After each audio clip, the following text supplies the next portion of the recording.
What's up? Ako nga pala si BT at nandito ngayon tayo sa BT Reaction and welcome to my channel, Tunay na Kritiko.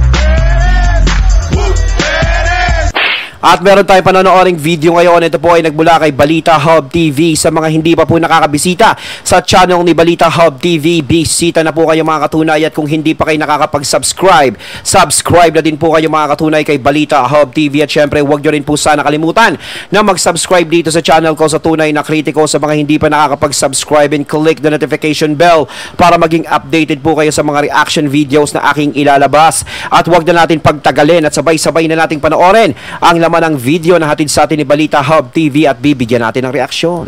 Pasok!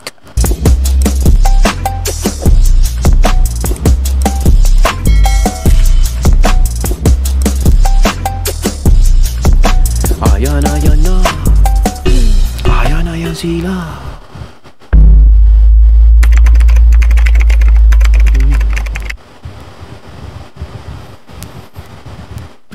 Alright, what's up sa inyo mga kababayan? So, ito pong pag-uusapan natin mga kababayan, yung pinag-uusapan patungkol po kay Paulo Contis ngayon.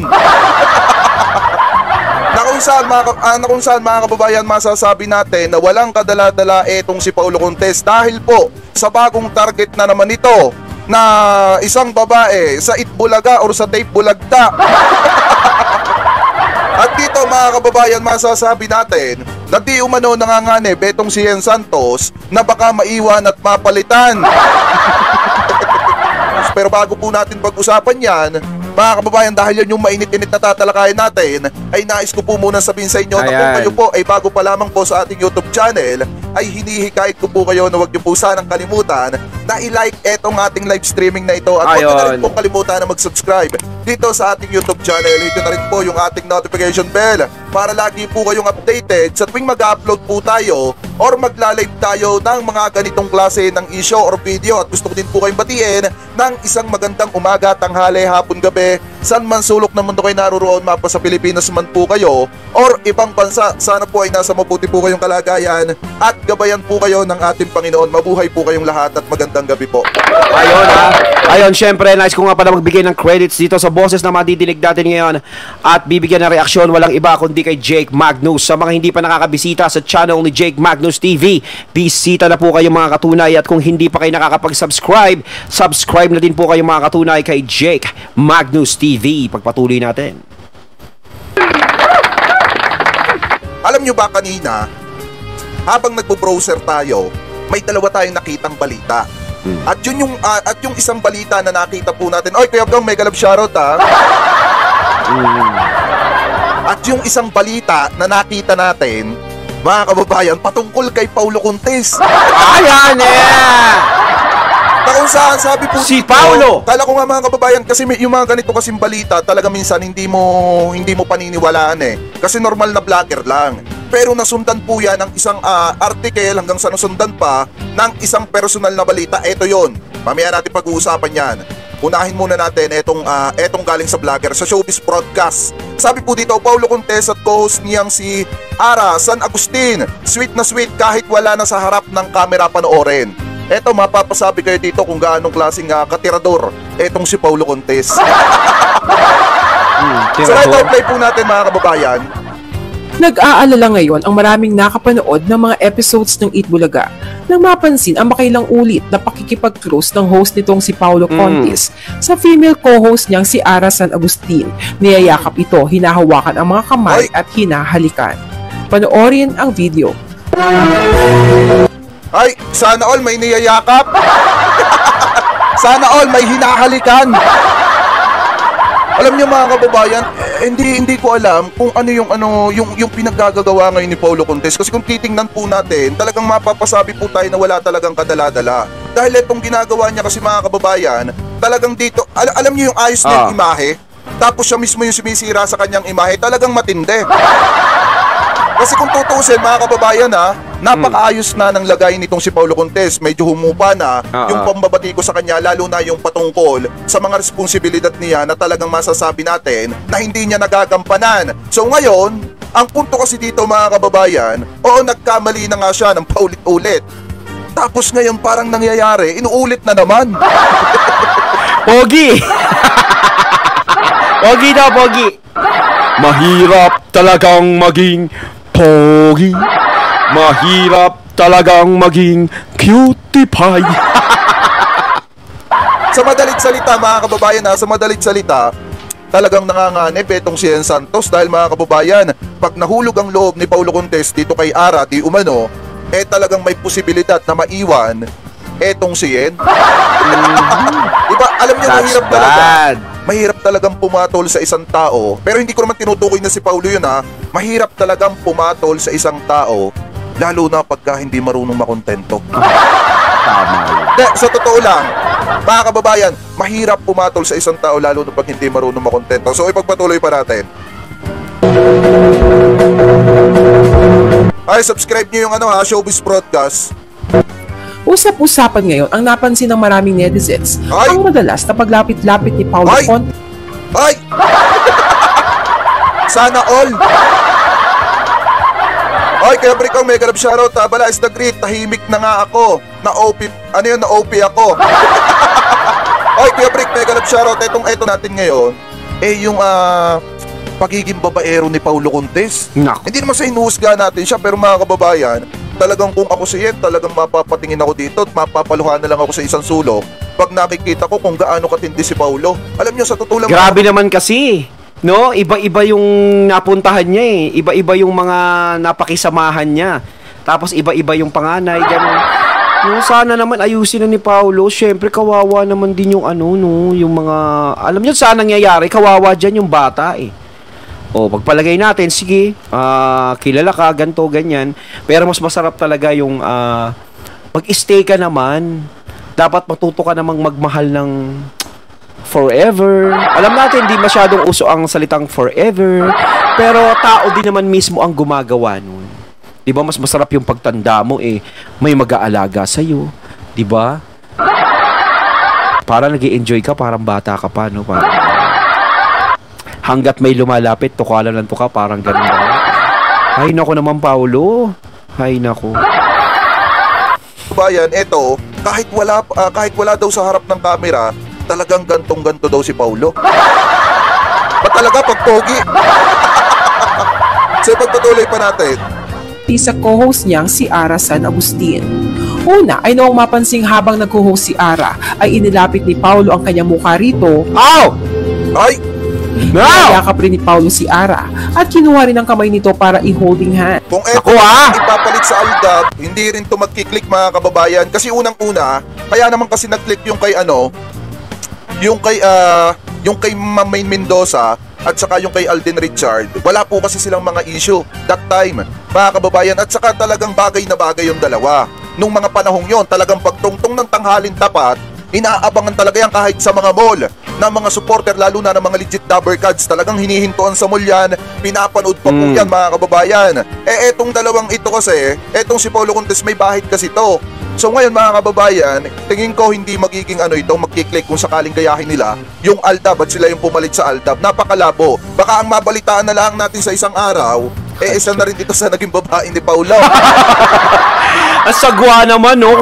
Asagwa naman kung gagayahin nila yung Aldab, hindi bagay. Hindi siya ganoon.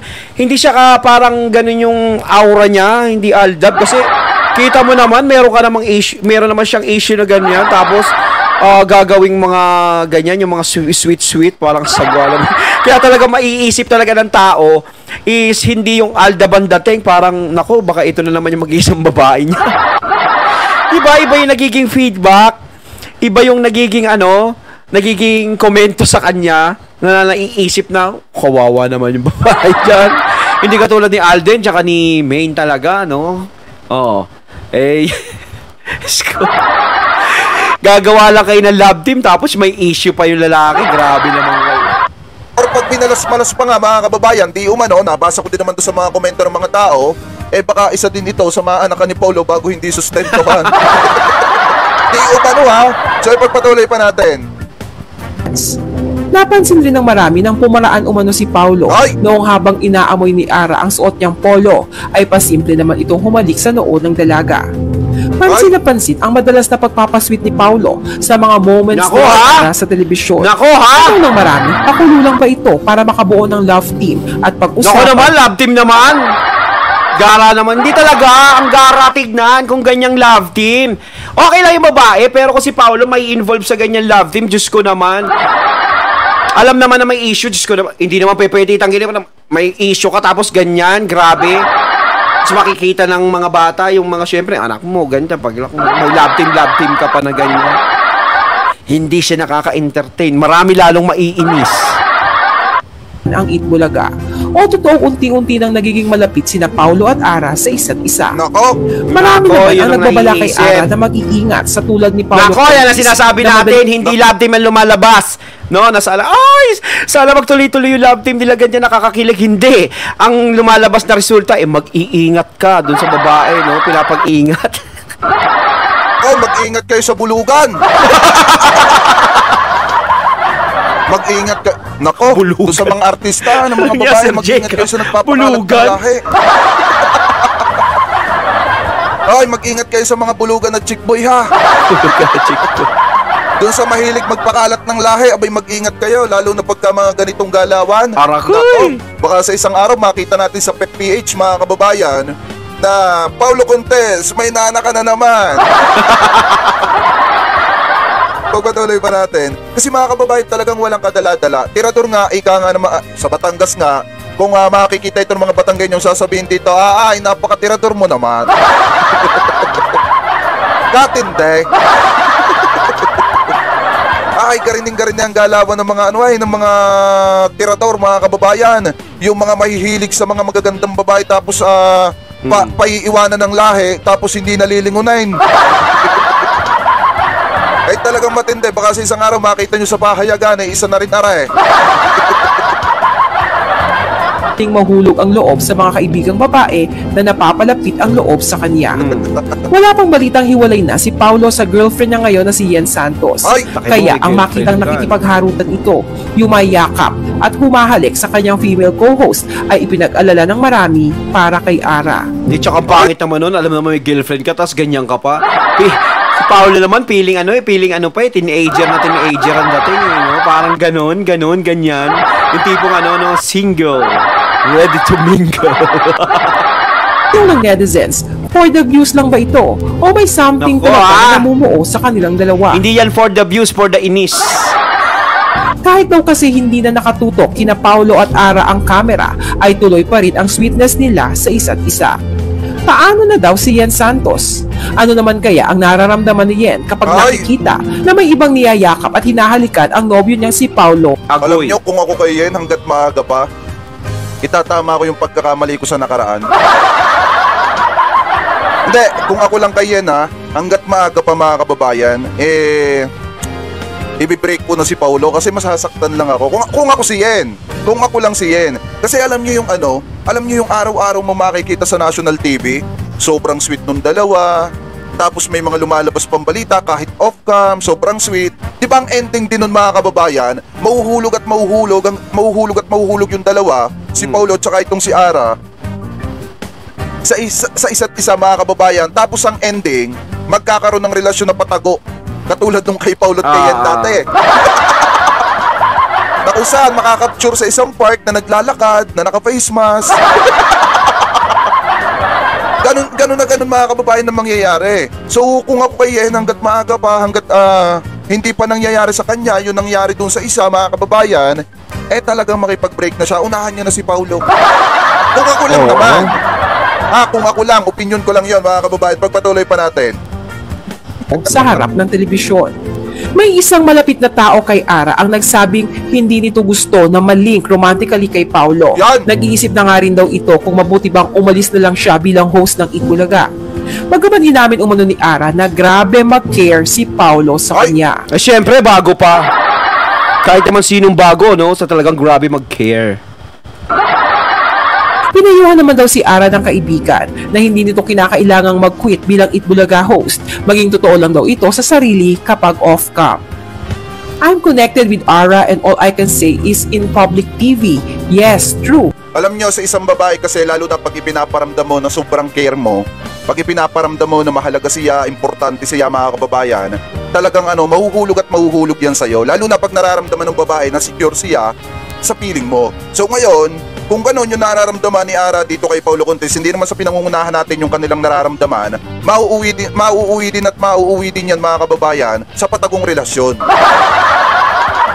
Bakit? Kasi unang-una, alam naman natin pare-parehas na may karelasyon ngayon si Paulo, which is etong si Ian Santos, kung sila pa.